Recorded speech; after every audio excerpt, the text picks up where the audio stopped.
After getting clocked, mocked, and cock-blocked for what feels like multiple generations now, Tails can finally redeem himself in the newest Magic the Gathering secret lair.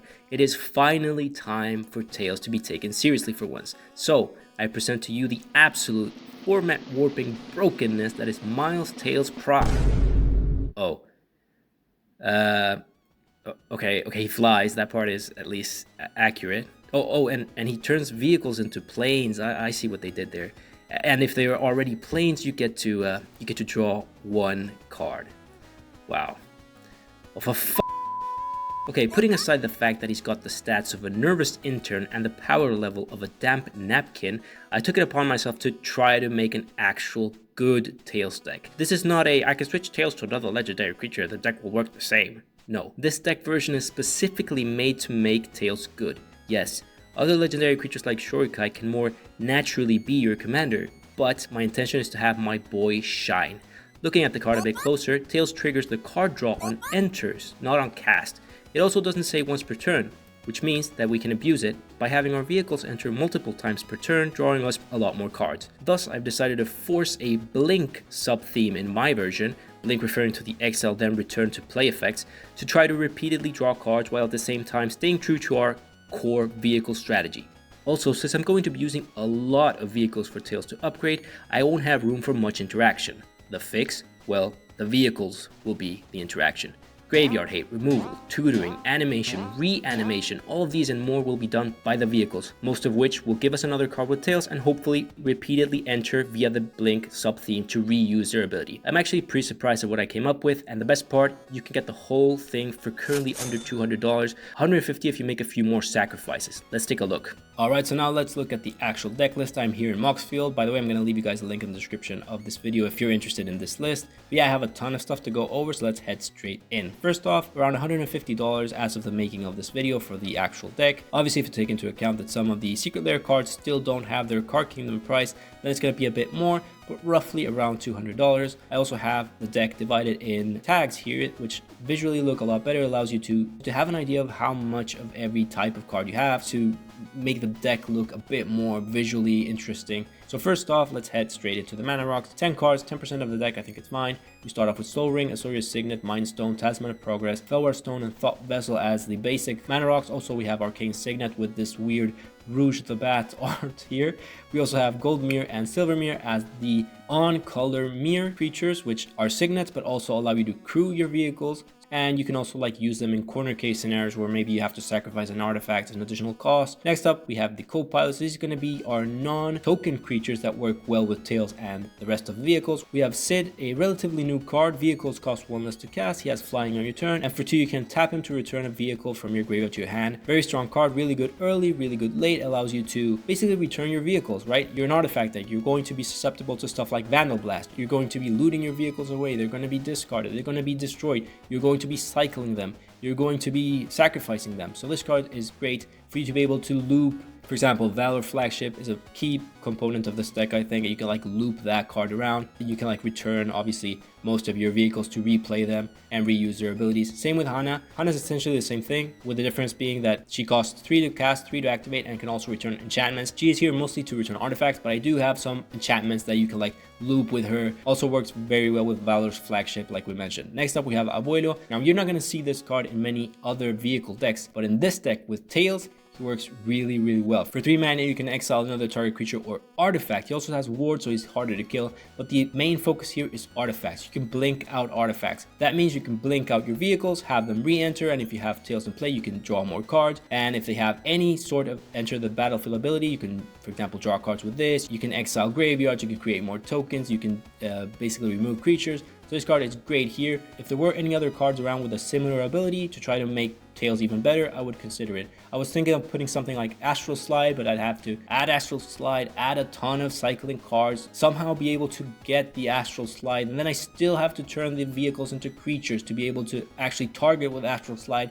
So this is a great card to have. This is exactly what I want to be doing in a specifically Tails-centric deck, right? Next up, Kotori. This is the most vanilla commander card for a vehicle deck that I can think of. I think it's actually really, really well designed. It reduces your crew cost to 2, and at the beginning of your combat, it animates a vehicle and gives it vigilance and lifelink. Lifelink being the key keyword, but still vigilance is really good because you can animate the vehicle, attack with that vehicle, and then you can block with that vehicle in the backswing by tapping Kotori, which will always be able to animate your vehicle. So it's just a good card. Next up we have Lita, 3 mana 3/3 vigilance, untaps your artifact creatures at the end of turn, and for 4 you can tap her to create a Zeppelin token with flying. So she triggers Tails, she untaps your other vehicles. She's also a bit expensive, so if you want to switch her out for something else, you also can. Next up we have Katsumasa the Animator. This is a 4 mana 3/3 flying that for 3 basically animates your vehicles, and if they're not vehicles they become 1/1s, and also has this crazy ability where at the beginning of your upkeep you add up to 3 1/1 counters that you can distribute among 3 different non-creature artifacts. So this card animates your vehicles if you get board wiped and if you don't have enough pilots. Also makes your vehicle stronger. You can do a few different things with this, but mostly this is here to add support to the creature section of the deck since there's not too many. So if you get like board wipe, you can play this and then have like maybe mana to double activate 2 vehicles and you're back in the game, right? Next up we have KUCKLES. So this card is a 4 mana 3/4 flyer that has whenever you cast a non-creature spell, you can choose one of 2.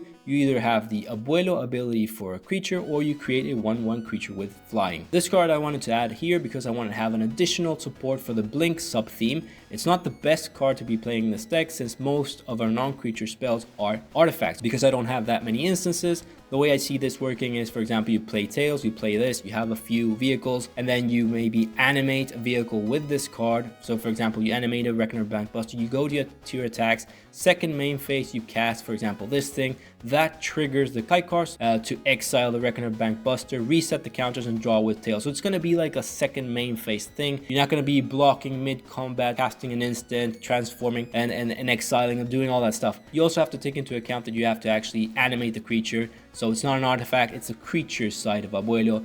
Still, I think it's a pretty okay card, and even if you don't have any vehicles, you can still like create 1/1 tokens, which is fine. Next up we have Muya Link. So this is a 4 mana 2/4 that basically gives all your vehicles flying. When it enters, it creates a 3/2 with crew 1 that has flying, and has whenever one or more creatures you control with flying deals combat damage to a player, you draw a card. Originally I didn't have this card in this deck, but then I realized that it actually curves really nicely with Tails. If you play Tails end of turn on turn 3, you play this on turn 4, you now create a 3/2 with crew 1 that has flying. Since it has flying because of this card, you trigger Tails to draw a card, you attack with Tails, and you draw another card with this thing because Tails has flying. So you drew 3 cards that turn. You can keep spitting out tokens if you blink her with Abuelo, Kaivar, or any other blink card, and you still have a 3/2 that you can crew for 1. That's pretty strong. Okay, so that will make up the co-pilot section of the deck. Now let's head over to the most important section of the deck, which is the vehicles. I have these sorted in card draw, graveyard hate, pilot generation, removal, utility, and the blink support comes later. But yeah, these are all the vehicles, a ton of them. So let's head over to the card draw. So 5 I think is fine. We have Reckoner Bankbuster, also creates a pilot. It doesn't have flying, but you can draw 3 cards of it, and you can like reset it with Abuelo or Kaivar. Pretty strong. Next up, Shurikai. Just has to be here. A super cool engine, allows you to loot, creates pilots that crew for 3, and just smacks for 8 if you can like animate it with this thing or with this thing. So really strong card, just has to be here. Next up, the Indomitable, 4 mana 6/6 with trample. You can cast it from your graveyard, and it's basically like this deck's Bident of Thassa. It triggers for each creature, so it's a really cool engine. It doesn't draw cards with Tails, but you can still crew it with Tails, and it's a 6/6 trampler for 4. Next up, we have the Weatherlight. 40-something% of the deck is artifacts, so this is always going to hit, or most likely always going to hit. It triggers Tails. You can crew it with Tails. It's just perfect. It's a 4 mana 4/5 that gives card selection. It's just great. Next up we have Hull Drifter, a callback to Mull Drifter. This is essentially just a draw 2 for 5 mana. If you have Tails in play, you draw 3. If you blink it, you can draw more cards. You're probably never going to crew it since it has such a high crew cost, but still, it's an okay card. Next up, Graveyard Hate, just 2 cards. If you want to add additional Graveyard Hate, you definitely can. And Licensed Search, it allows you to actually target the cards, so you can target in response. Unfortunately, it's just a single graveyard, but still targeted. Graveyard removal is pretty strong, so that's why it's here. Next up, we have this thing. This thing's just crazy. 4 mana 5/5 with flying. When it enters, it removes target player's graveyard. It has crew 3, and whenever it deals damage to an opponent, you basically zombify a creature that's been exiled. This card is great with Tails. You can crew it with Tails. You can blink it to reset the exile. So for example, if you exile the graveyard that didn't have a creature, and now you kill the creature that you want, well, you can just blink it again and then smack someone in the head with it, and you can reanimate that creature. So this card's really, really strong. Next up, let's head over to the pilots generation section. So obviously, since we only have 8 physical creatures, we're going to need to create more pilots. And for that, we have Prodigy Prototype. There's a 3 mana 3/4 with crew 2 that has whenever one or more vehicles you control attack, you can create a 1/1 colorless pilot token that crews for 3 basically. You're probably never going to be crewing this unless you're kind of desperate. This card is basically like an enchantment that allows you to create tokens, so that's why it's here. Next up we have Thopter Fabricator, a 4/4 with flying that allows you to create Thopter tokens on your second card draw of the turn and has crew 2. Once again, this card draws cards with tails, you can crew it with tails, and if you ever have this and tails in play at the same time, any vehicle that has flying that comes into play will automatically trigger this, since you'll be drawing with tails if everything resolves correctly. So you have tails, you have this in play, you play this for example, you draw a card with tails which trigger this, and now you have another creature to keep crewing your vehicles. Speaking of this thing, the Pride Wind, 6 mana 6/6 flying with crew 2 that spits out 2/2 tokens that can become 4/4. This card is also pretty strong. It triggers tails, you can crew it with him. It's a 6/6 flying token generating machine, so pretty strong card. Next up we have Thunderhawk Gunship, a 6 mana 6/6 flying with crew 2, and that when it enters you create 2/2 tokens with vigilance, and whenever it attacks, attacking creatures you control gain flying until end of turn. Originally I didn't have this card in this deck, but then I realized, well, you're creating tokens. Only one token is needed to actually crew this thing. If they kill one of the tokens, you still have one. If you blink this, you now have more tokens. You draw more cards with tails. Tails can crew this, so this is perfect, even though it's a bit pricey. Next up, we have Valor's Flagship. This card's just nuts. Callback to Decree of Justice. So it's a 7 mana 7/7 flying first strike life linking card. It has crew 3 and has cycling for X and 3. And whenever you cycle it, you create X/1/1 colorless pilot tokens that crew for 3. So this is awesome with tails, obviously. It draws cards with tails, you can crew it with tails, you can cycle it to create a ton of pilot tokens if you don't have creatures in play at instant speed. You can return it with Sid or Hana. Honestly, I don't think I ever want to cast this. What I want to do with this thing is I want to cycle it for a ton and return it to my hand with Sid, and just keep on doing that, drawing cards, filtering through the deck, and maybe eventually, maybe down the line, just playing it with tails in play and just animating it with tails and just gaining a bunch of life. One of the core pieces of the deck, I think it's a really good engine if you have either Sid or Hana in play. It's something that's really cool to be tutoring out since the token generating effect is that strong. So it's a really cool card. Next up, Parhelion 2, another token generator that is just a bomb. If you animate this and attack, you now have 2 tokens that can crew the Parhelion individually. Unfortunately, you can't crew it with tails, and it doesn't do anything when it comes into play, but it still draws a card with tails and can easily be crewed with tails and something else. Even 2 of the pilot tokens that crew for 3 are enough. So this card is just, I think it deserves a spot in this deck. Next up, we have the removal section. So we have 5 cards that act as removal. Unidentified Hovership exiles a creature with toughness 5 or less, and if they remove this card, they only get to manifest dread. They never get the card back. It also has crew 1, so it's really easy to crew, flying to trigger tails. Just great. Next up, Surge Hacker Mech, a 4 mana 5/5 menace that whenever it enters play, it deals damage equal to twice the number of vehicles you control to target creature or planeswalker an opponent controls, and has crew 4. Unfortunately, it doesn't work with tails, and you can't crew it with tails, but still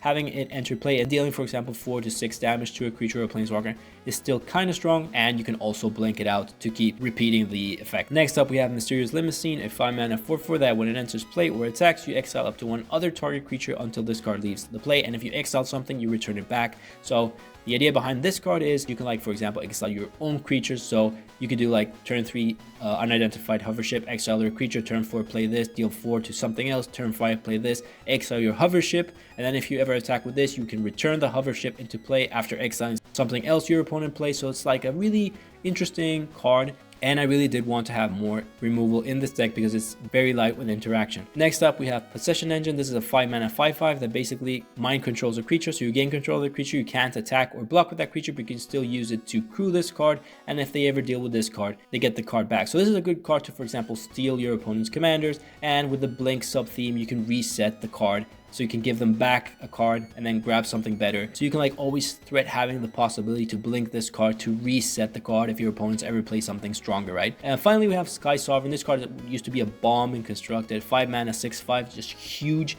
Has flying and it deals 3 damage to target creature or planeswalker an opponent controls. It triggers tails, you can crew it with tails, and if you blink this, you start sniping things off of the board. Really powerful and just massive. Next up, let's head to the utility section. So we have Mech Titan Core. This is just a cute card I wanted to add. This essentially allows you to exile 4 artifacts in addition to itself, and if your opponent ever deals with your 10/10 artifact creature that has flying and lifelink and trample and whatnot, then you get your artifacts back. So for example, if you remove any of your graveyard hate or card draw cards or removal, you get to reuse those abilities. So that's the reason why this card is here. Next, we have Mobilizer Mech. This is a 2 mana 3/4 flying with crew 3 that whenever it becomes crewed, up to 1 other target vehicle you control becomes an artifact creature until end of turn. So this works with tails. Since you draw cards with tails, you can crew it with tails, which allows you to crew bigger stuff that you can crew with tails, for example, Parhelion. Next up, Smuggler's Copter, a great card for this deck. It triggers tails, you can crew with tails, you can loot when you attack and when you block. So this card is great on attack and on defense. Next we have the Schooner. It's a 2-mana 3/4 that has crew 1, and whenever it attacks, target creature that crewed it this turn explores. So pretty nice addition, I think, and it's cheap. It's easy to crew, and yeah, I think it's pretty strong. Next up, Peace Walker Colossus. This is a way to animate your vehicles if you ever run out of creatures or pilots. It doesn't animate itself, and you can't actually do much with it if you have tails, but it's still a card that allows you to animate if you ever run into issues where you don't have creatures. Next up, the Regalia. It has haste. You can crew it for 1. It's essentially ramp in a deck that doesn't have ramp. I thought it would be a great addition to the deck. Next up, we have Salvation Engine, a 5-mana 6/10 that's essentially a double anthem, but it has an effect on top of that. Whenever this vehicle attacks, return up to 1 target artifact card from your graveyard to the battlefield. So this includes anything you've either discarded, looted away, channeled, cycled, anything that you want, you can return with this thing, and it's a double anthem for every one of your vehicles. And this is 6/10 for 5 mana. It does have crew 6 though. It does have crew 6. It's a super strong card. Speaking of strong cards, this is Guidelight Pathmaker, 6 mana 6/5 vigilance. When this vehicle enters, you may search your library for an artifact card and reveal it. Put it onto the battlefield if its mana value is 2 or less. Otherwise, put it into your hand, then shuffle. This card is great. You can search up any one of your graveyard, hey, your removal, your pilot generators, any one of your mana rocks and put them into play, your mirrors, your soul ring. So yeah, this card is super powerful. I think it's probably one of the better tutor targets to play out early game, late game. It brings in so much synergy to the deck. It's a really powerful card. Alright, now let's mention the cards that are the Blink support cards. So we've already talked about Abuelo and Kaikar, of course. Let's head straight into the sub-theme. So first off, Disorder in the Courts. This card is extremely powerful. It's an X spell, so it's X and Azorius for an instant that exiles X creatures, and then you return those creatures to their owner's control at the end of turn. So it's essentially an Abuelo, except that you also get to investigate X times. This card is absurd. There's so many things you can do. You can animate your vehicles, block, exile your own vehicles, and re-trigger the ETBs. You can exile all of your opponent's creature and then alpha swing with all of your vehicles. You can exile your creatures in combat. You can exile your opponent's creatures mid-combat as well. You can do a ton of stuff with this, and all of that not including that you get to investigate X time. So this card is extremely powerful. I also have Touch of the Spirit Realm. This is an enchantment that serves as a removal for artifacts or creatures, so it's not a dead card, but you can also channel it, and since it's an enchantment, you can like loop it with Hana, for example. You can have like this little engine going where you tap 5 to blink a permanent at the end of your turn if you want. Against All Odds is a kind of weird card. It's a sorcery for 4 mana that allows you to do one or both. So first off, it's an exile an artifact or a creature you control and then return it. Essentially the Abuelo effect, except it happens at the same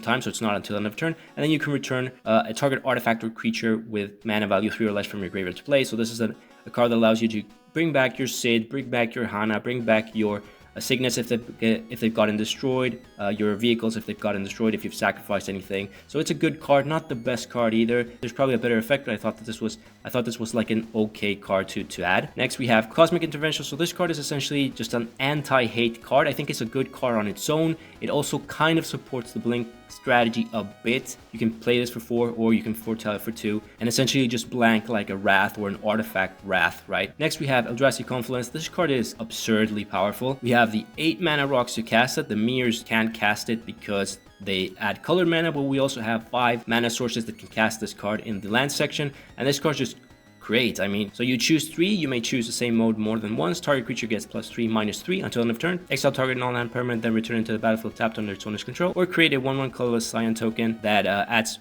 colorless mana if you sacrifice it. So you can do a lot of stuff with this. You can either kill a 9/9 that's indestructible, you can animate one of your vehicles, block, and then switch the toughness for the strength. You can blink 3 vehicles, you can put a bunch of blockers end of turn, and you can cast a bigger vehicle on your turn. So this card is, I think it's awesome. Finally, we have the Eternal Wanderer. I think this card is okay. +1 is basically Abuelo. The 0 allows you to create tokens that could crew vehicles, and the -4 you can activate when she comes into play. Essentially just board wipes everybody and allows you to keep most of your creatures, since your creatures are mostly artifact creatures. But yeah, let's head straight into the tutors. Now this package is really cool as well. So first off, we have From Father to Son. That allows you to search a vehicle card and put it into your hand. For 7, if you flashback it, you can actually put that card into play. So it's a good card to have. Next up, we have Fabricate. Obviously, we have to play this card. I mean, look at this art, and I love this art. So yeah, this essentially allows you to get any artifact, very similar to this card. Then we have the Siriema. This card I really like. It's not a vehicle, so you can't actually crew it. You're not going to draw cards with tails, but you can actually search up Abuelo with this card, for example. Play Abuelo, and then you can start blinking the Siriema to start searching up all of your other co-pilots. So you can search up Sid, you can search up the Kotori, you can search up Katsumasa to help animate your other vehicles. You can start blocking with your legendary creatures, tapping them to animate vehicles, and if this is a creature, they won't die because they're tapped legendary creatures, so they are indestructible. So that's pretty cool. Next we have Anchor to Reality. I think this card is awesome. It's 4 mana. As an additional cost, you need to sacrifice an artifact or a creature. This is Tinker. You search up a vehicle card and you put it into the battlefield, then shuffle. If what you searched for has less mana value than the sacrifice permanent, you get to scry 2. This card is extremely good. It basically becomes anything you want. If you need to board wipe, if you need to remove creatures, if you need to draw cards, if you need to just keep on tutoring, if you're searching up this thing, for example, this card is extremely powerful. You can do things like, for example, turn 1 land pass, turn 2 signet, turn 3 land pass, flash tails at the end of turn. On your turn, play land, play this, sacrifice one of your signets. Now you have tails in play. You're sacrificing one of your signets, you're looking for this thing, this triggers tails, you put a counter on it. This then searches up, for example, lightning greaves. You equip lightning greaves to the thing after transforming it with tails. You smack with a 6/5 vigilance flying thing, and then you switch this over to tails, and you have like this awesome turn 4 that's just out of nowhere. You just had a few lands and a signet. So I think this card, obviously it could be anything. You can search for the what's it called, the salvation engine, this thing to keep animating your other creatures. You can search for this and then go search for Abuelo or another legendary creature. So this card is really strong, very nice card to have in this deck. But yeah, so that will be the tutor package. Let's head to the board wipe. So we have these 2 board wipes. Vanquish the Horse, so this is basically like the white Blasphemous Act. Next we have Organic Extinction. This card I like because it could go down to maybe like 6 or 5 in this deck. Since we have so many artifacts, we can tap them to help pay for this. That's why I'm playing it. Next we have the gear section. So these cards are just, I mean, the more I build commander decks, the more I realize that you kind of need to have these things. Also, you can search them up with a 6 mana tutor card that we mentioned before. They protect tails, so you can give your vehicles haste, so they just have to be here. Finally, let's rounding out the removal suite. Let's talk about the removal suite. We have the Touch of the Spirit Realm here included as removal, but we also have Source of Plowshare, Path to Exile, and Dispatch, which are really strong removals in white. Since white is the removal color, we do want to have these. And lastly, we have these 2 cards that I just added here as others. We have Armed and Armor that basically animates all of our vehicles. So maybe if you don't have a pilot but you have a ton of vehicles, you can just win out of nowhere by transforming your stuff. You can, for example, transform the Parhelion to make tokens, so now you can start crewing again. And then Board to Drive, this card I'm not so sure about. I'm gonna play this card for the channel ability. Essentially, you pay 3 and you can create 2 colorless pilot tokens that crew for 3. It's also an enchantment, so you can return it with Hana, but it's mid. It's really mid. I'm not sure if I'm gonna keep this card, but yeah, that would be the non-land section. Finally to round everything up. The land section here, I just want to mention, I'm not playing Shocklands, I'm not playing Fetchlands. You don't really need those, but I am playing Academy Ruins that cost around $10. This card allows you to basically reuse all of your artifacts that have died. You can also respond to this if anyone's trying to exile your graveyard, so you can put that card back. Also good with the Valor's Flagship. It's also a colorless mana source for the Eldrazi spell, which I mentioned before. And also I want to mention this card, which essentially allows you to animate a vehicle for 4 mana. So this card kind of has to be here. I also have a Darksteel Citadel if you're desperate and you want to search up lands with your cards, with your Fabricate or with this thing. But yeah, that would be the Tails deck. I hope that you guys enjoyed. It's a really spicy deck. I'm actually really happy with this version. I had to force the blink strategy, of course, but yeah, I think that this deck it's really nice. I might actually build this. It's so cheap that I might actually go ahead and build this, but I don't really want to build too many. I also have the Sonic the Hedgehog EDH deck and the Shadow the Hedgehog EDH deck tech if you want to check them out. I'm gonna leave in the description if you're interested, and maybe even the Eggman. I'm gonna see if I can fit the Eggman there somewhere. But yeah, I hope that you guys enjoyed, and I will see you around.